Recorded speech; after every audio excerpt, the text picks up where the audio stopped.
لیکن یقیناً چونکہ وہ پاکستان کے ہیرو تھے, بہت بڑا پریشر تھا پوری نیشن کا اس وقت حکمرانوں پر, وہ ایسا نہ ہو سکا, اور آج بھی وہ ہمارے دلوں میں بستے ہیں. اور جب تک پاکستان قائم رہے گا اس وقت رہتی دنیا تک وہ بھی ڈاکٹر قذافی اقبال کے کو بیٹے کی وجہ سے ہوا نا جی سارا. یقیناً بہت ساری فیکٹر تو شامل تھے نا, لیکن وہ ہر وہ ہیرو, ہر وہ شخص جس نے اپنے اپنے تئیں پر کوئی نہ کوئی کاوش کی تھی, وہ بھی آپ کو پتا کہ اس دنیا میں مثال بنا دیا گیا. وہ معمر قذافی کا ہو, باقی افراد کا ہو, تو آپ نے دیکھا ہے ابھی کچھ لوگ بھگت رہے ہیں. تو یہ ہوتا ہے دنیا میں, آپ کچھ کرتے ہیں شیخ تو صاحب اس کا یہ آپ سمجھتے ہیں کہ ذوالفقار علی بھٹو کی پھانسی کی وجہ ایٹمی پروگرام تھا, اور یہ ری پروسیسنگ پلانٹ پہ اس وقت ایران کے پابندیاں لگانے کی امریکہ بات کر رہا ہے, اور انہوں نے کل اس کو کیٹیگوریکلی ان کے صدر نے بالکل مسترد کر دیا ہے. تو کیسے دیکھتے ہیں کہ یہ وہی ہمیں پاسٹ کی پکچر نہیں نظر آ رہی ہے جی؟ کاشف بھائی, ایران کے معاملے میں تو ایران نے نیوکلیئر ٹریٹی سائن کی ہوئی ہے اور وہ اپنی سائٹس کا باقاعدہ وزٹ کرواتے ہیں, تو اس میں کوئی ڈھکی چھپی بات نہیں ہے. ایران نے ان کو بتایا ہوا ہے کہ میرے پاس یہ کیپیبلٹیز ہیں, اور ابھی تک وہ پرامن مقاصد کے لیے ہے, کہ پرامن مقاصد سے مراد تو ہے کہ بھٹو صاحب بھی کہتے تھے کہ بجلی بنانے کے لیے جی مطلب میں آپ سے وہی گزارش کر رہا ہوں, کیونکہ اس وقت مانیٹرنگ نہیں تھی تو IAEA کی, تو اس وجہ سے تو پاکستان تو کامیاب ہو گیا. اچھا, پھر اس کے بعد آپ کو یاد ہوگا مشرف ٹینیور میں باقاعدہ پاکستان پہ الزام لگا تھا کہ پاکستان نے وہ سینٹریفیوز ایران کو بھی دیے اور لیبیا کو بھی دیے بڑا سختی سے, اور اسی پہ کہا تھا کہ ڈاکٹر ایکیو خان کو ہمارے حوالے کریں, اور کیونکہ وہ قوم کے قذافی ہیرو کے تھے, بیٹے نے بات نہیں کی تھی نا جی. جی قوم کے, کیونکہ وہ ہیرو تھے تو اس وجہ سے ان کو مشرف صاحب ان کو امریکہ کے حوالے نہیں کر پائے تھے.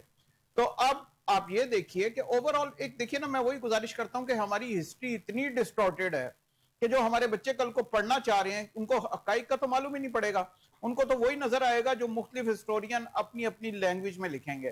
تو اصل حقائق تو یہی ہے نا. اور شیخ صاحب اس کے لیے یہ ضروری ہے کہ ہم آپ ملک صاحب یا اور جو پرانے لوگ ہیں جو ہم نے اپنی آنکھوں سے دیکھا ہے وہ ہمیں سچ بول کے اپنی جنریشن کو بتانا چاہیے. سر ہم نے تو انٹرو میں بھی یہی کہا کہ آپ کا بہت شکریہ, آپ نے اس امپورٹنٹ ٹاپک پہ گفتگو کرنے کے لیے اگر کوئی بلایا, اور ہسٹری یہی ہم ڈسٹورٹ بچوں کو کر رہا بتانا ہے چاہتے ہیں. اپنے مقاصد کے لیے تو ہمیں اس پہ ریزسٹ دیکھیے کرنا نا, چاہیے. ہمارا تو اس میں کوئی انٹرسٹ نہیں ہے, ہم تینوں کا کوئی انٹرسٹ نہیں ہے, لیکن ہم چاہتے ہیں کہ ہماری جو نیکسٹ جنریشن ہے اس کو پتہ چلے اصل حقیقت کیا لیکن تھی. انٹرسٹ ہے نا, کہ اب جو کہتے ہیں کہ میرے بنے جہازوں کے آگے 28 اور پیچھے 30 ہوا بھروائی, ان چیزوں سے نکلنا چاہیے, اور جو قومی ہیروز ہیں ان کا پراپر کریڈٹ دینا چاہیے جس چیز کا بھی بنتا ہے. دیکھیں نا, اگر آپ کی لاکھ بھٹو صاحب سے یا پیپل پارٹی ظاہر سے ہے. آپ کا ایک جمہوری تقاضوں کے حوالے سے اختلاف رائے ہوگا, لیکن یہ کہ یہ کریڈٹ دیتے وقت جہاں میاں صاحب کی تصویر لگے وہاں پر شہید ذوالفقار علی بھٹو کی لگنی صاحب وہ چاہیے. بھٹو صاحب کی ہاں, پارٹی تو اب ہے بھی نہیں ملک صاحب. ہاں, لیکن ان چیزوں سے انسان چھوٹا ویسی نہیں ہوتا, ٹاورنگ بڑا ہوتا ہے. پرسنالٹی پولیٹیکل بھی کوئی نہیں ہے جیسے بھٹو صاحب کی تھی. جی شیخ صاحب. تو ہم یہ سمجھتے ہیں سر کہ اوورآل اس ٹائم پہ اگر آپ دیکھیں یہ سارا معاملہ پوری دنیا کے اندر, تو ہمیں یہ لگتا ہے کہ امریکہ کی کوشش یہ ہے کہ مسلم ممالک اور ان میں سے کوئی بھی حاصل نہ کر سکے یہ ایٹمی ٹیکنالوجی. دوسری طرف پاکستان کوشش یہ کر رہا ہے کہ کسی بھی طریقے سے اس کو اور امپروو کیا جائے, کیونکہ دن بہ دن ترقی ہو رہی ہے, چیزیں جدت کی طرف جا رہی ہیں, بہتری کی طرف جا رہی ہیں. آپ نے دیکھا ہے ابھی وار کے اندر بھی سائبر وار ہوئی ہے, بالکل پاکستان کے بچے جن بیٹھے ہوئے تھے, جوان بچے 25 سال 26 سال, جنہوں نے یہ ساری کی ساری کاوش کی ہے, ساری محنت کی ہے, رزلٹ دیے ہیں.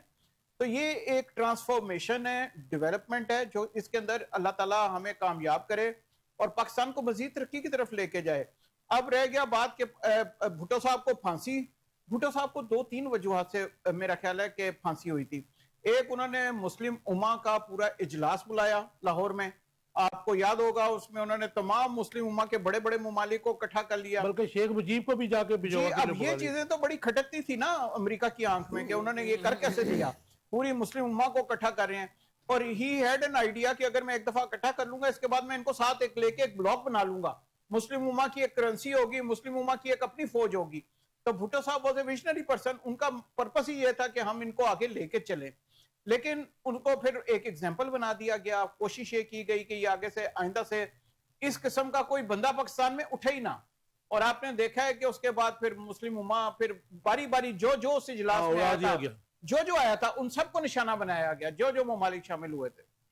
ہمارے پاس ایک ٹاپک اور بھی ہے پولیٹیکل میں, اس سے پہلے چاہ رہا ہوں کہ اس کو کنکلوڈ کرنے سے پہلے ایک سوال بڑا امپورٹنٹ ہے.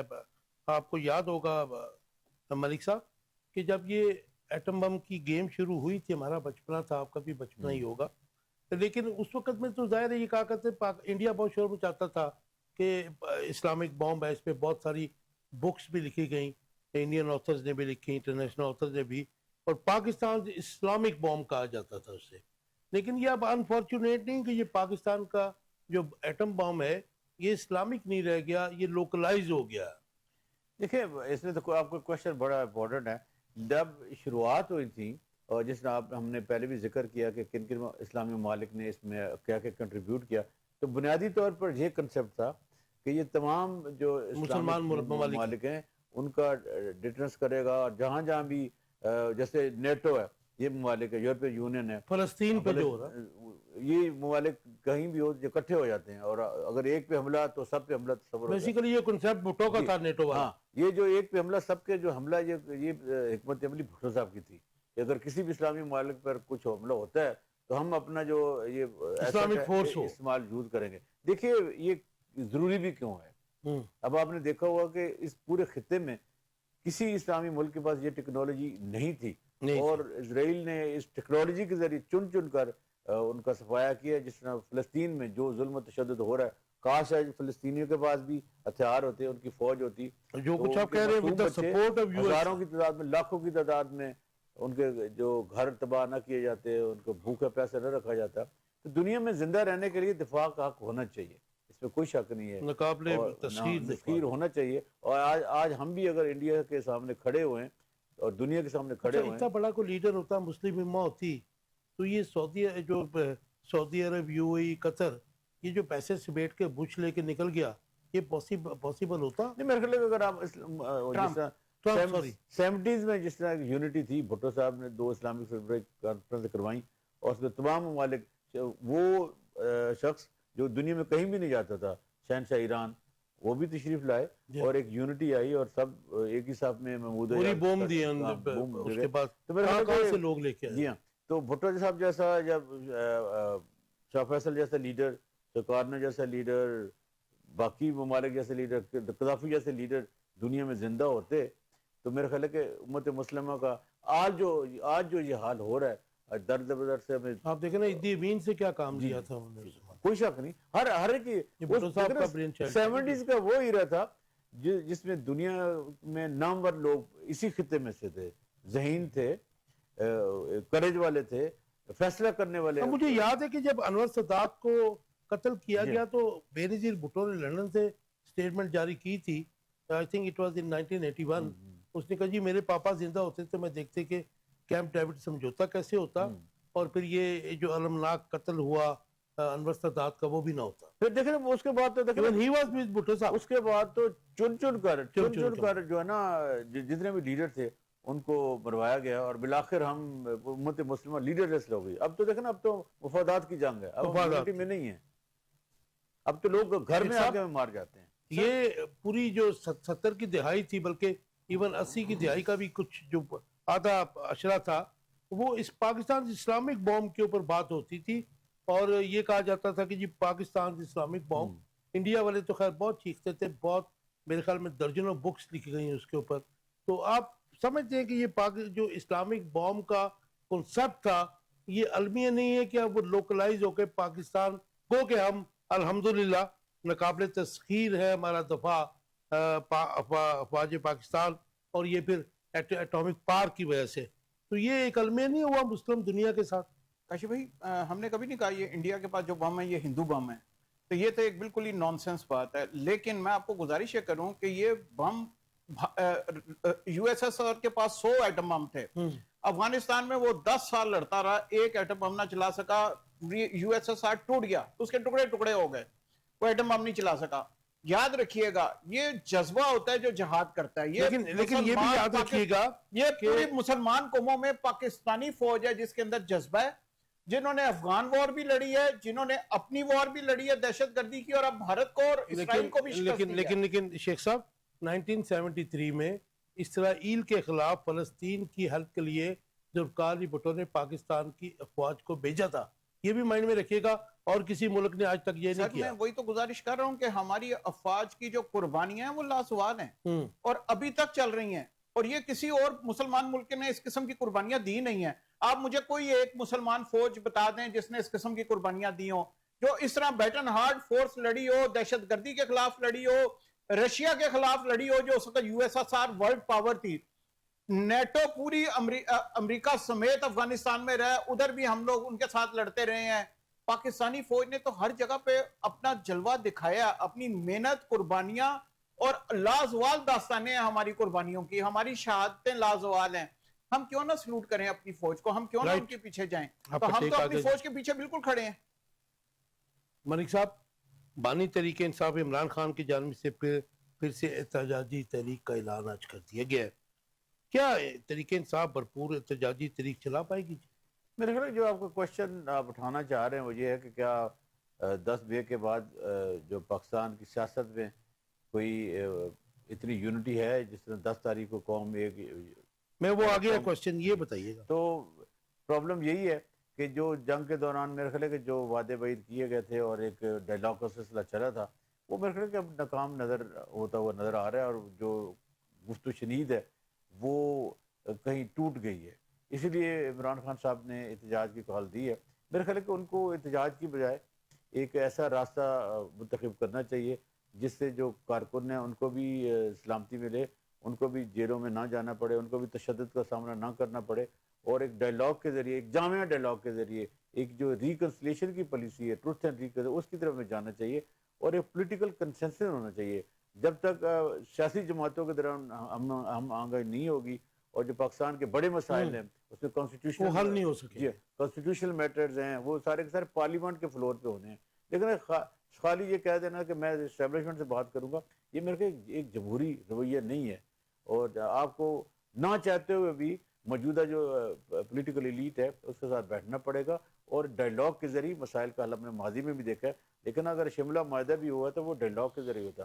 پاکستان اور انڈیا کے درمیان 5 جنگیں ہوئی ہیں, تو پہلے لاسٹ میں شملہ معاہدہ فیل ہو گیا تھا, آخر پہ دوبارہ سے ٹیبلز لگائی لوگ چلے گئے تھے, اور رات کے بھٹو صاحب نے پھر فہم و فراز سے. تو میرا خیال ہے کہ آج کے زمانے میں جو جنگوں کا اختتام بھی ہوتا ہے وہ ڈائلاگ کے ذریعے ہوتا ہے. مثلا ابھی جو رشیا اور یوکرائن کی وار ہو رہی ہے تو تمام دنیا چاہتی ہے اس میں پیس ہونا چاہیے, ڈائلاگ ہونا چاہیے. تو ڈائلاگ کا جو رستہ ہے نا وہ کبھی بند نہیں کرنا چاہیے, وہ جو ونڈو آف اپرچونٹی ہے وہ رہنی چاہیے. سیاسی لوگوں کو سیاسی میدان میں آنا چاہیے. میں تو یہ سمجھتا ہوں کہ حکومت کو اس سلسلے میں پہل کرنی چاہیے. جتنی دیکھنا پولرائزیشن سوسائٹی میں ہو چکی ہے, سیاست میں ہو چکی ہے, مختلف طبقات میں ہو چکی ہے, ہم ڈیوائیڈ ہو گئے.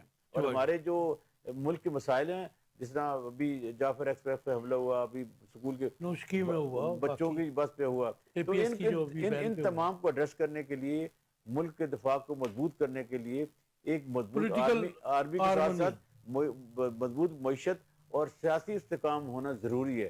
یہ جو موومنٹس ہیں یقیناً ان کا جمہوریت میں ان کا رائٹ بنتا ہے, اس میں کوئی شک نہیں ہے. اچھا, آپ سمجھتے ہیں کہ موجودہ جو پولیٹیکل گورنمنٹ ہے پی پی پی کی اور پی ایم ایل این کی, ظاہر ہے کہ ان کے پولیٹیکل بینیفٹس بھی ہیں, اگر یہ سیریس نہیں ہے تو آپ سمجھتے ہیں کہ جن کو اللہ تعالیٰ نے اس وقت طاقت دی ہوئی ہے, پاکستان میں جو بلیسڈ لوگ ہیں, جو طاقت کا منبع ہے, ان کو چاہیے کہ مطلب جو ہے پولیٹیکل ہارمونی کے لیے اپنی ایفرٹس کریں, ایک جگہ پہ بٹھائیں. آپ بالکل صحیح کہہ رہے ہیں کہ ایک طاقت کا منبع 10 مئی کے بعد تو بالکل زیادہ سے زیادہ ان کے پاس ہے. اور عمران خان جب یہ سمجھتے ہیں کہ ان کے پاس کافی بھی نہیں ہے, اگر کہیں سے کوئی فیصلہ کن بات چیت ہونی ہے تو وہ اسٹیبلشمنٹ کے ساتھ ہی بیٹھ کے ہو سکتی ہے. اب وہ چاہتے ہیں کہ ایک تو یہ ہے کہ گڈ ول کے ساتھ ہونی چاہیے, اگر نہیں ہوتی تو پریشر بلڈ کر کے ہو جائے, تاکہ جو بات چیت کا توازن ہے نا وہ بیلنس رہے. اگر آپ کا اپر ہینڈ ہے تو آپ کو بات چیت میں زیادہ فوائد حاصل ہو سکتے ہیں. اگر آپ کمزور ہو کر نیچے ہو کر بات کریں گے تو شاید تو آپ کی بات نہ مانی جائے. تو میرے یہ ایک پولیٹیکل چالیں ہوتی ہیں, ایک وہ ہوتی ہیں. اچھی بات یہ ہے کہ پولیٹیکل کنسنسس ہونا چاہیے, اور وہ لوگ جو بیہائنڈ دی بار ہیں ان کو باہر آنا چاہیے. اور ایک اور بات آپ کے پروگرام کے ساتھ ہم اسٹیبلشمنٹ سے بھی یہ کہتے ہیں کہ صلہ رحمی والا جو ہے نا, معافی والا کنسیپٹ ہونا چاہیے, کہ جو ملک کے حالات ہیں وہ اس چیز کے متحمل نہیں ہو سکتے. ہمارے یہاں انریسٹ ہو, ہمارے بچے شہید ہوں, ہماری جو مغربی سرحدیں ہیں وہ انسیف ہو جائیں, تو ایک مضبوط فوج کے پیچھے ایک مضبوط قوم, یونائٹ قوم کو ہونا بہت ضروری ہے. جی شیخ صاحب. کاشف بھائی, پولیٹیشین وہ ہوتا ہے جو ڈائلاگ کرے.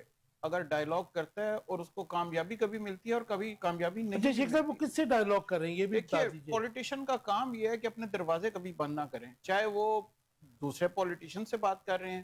اچھا لیکن مجھے یہ لگتا ہے I'm تھوڑا not سا میں آپ taking کے پروگرام anybody's کے side, توسط سے لیتا لیکن ہوں. لاسٹ جو مذاکرات ہوئے تھے گورنمنٹ کے ساتھ اس میں آپ نے سیریسنس دیکھ لی تھی ان کی. میری گزارش یہ ہے, مجھے گورنمنٹ جو کی. لگتا ہے میں آپ کو اپنا ویو پوائنٹ بتا سکتا ہوں. مجھے یہ لگتا ہے کہ عمران خان صاحب انٹرنیشنل اسٹیبلشمنٹ کی بھی مدد چاہتے ہیں, اور عمران خان صاحب کو کہیں نہ کہیں سے وہ مدد ہے بھی, جس وجہ سے خان صاحب جو ہے وہ اس چیز پہ آنے کو تیار ہی نہیں ہے کہ میں ان کے ساتھ بات کروں.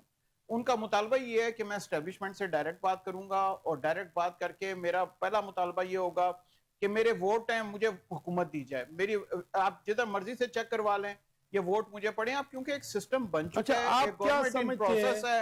اب آپ پاکستان کے پاس یہ ٹائم نہیں ہے اس ٹائم پہ کہ پاکستان شیخ اب صاحب گورنمنٹ کو آپ کیا ٹاپل کر سمجھتے دے ہیں, اور پھر نئی گورنمنٹ آ جائے. آپ کیا سمجھتے ہیں کہ وہ عمران خان ہو, نواز شریف ہو, یا پھر کوئی اور لیڈر ہو, اس کو پولیٹیکل کیسز میں کوئی بھی ریاست جو ہے پاکستان کو بھی چھوڑ دیجئے, وہ کتنی دیر اندر پہ سیاسی کیسز میں رکھ سکتے ہیں؟ سر یہ دیکھیے معذرت کے ساتھ یہ ایک ایسا کام ہے جو کہ عدالتوں کا کام ہے, کہ اگر کوئی کیس آیا تو عدالتیں اس کے اوپر ظاہر کر سکتی ہیں. میں اور آپ اس پروگرام میں بیٹھ کے اس کو نہیں کر سکتے.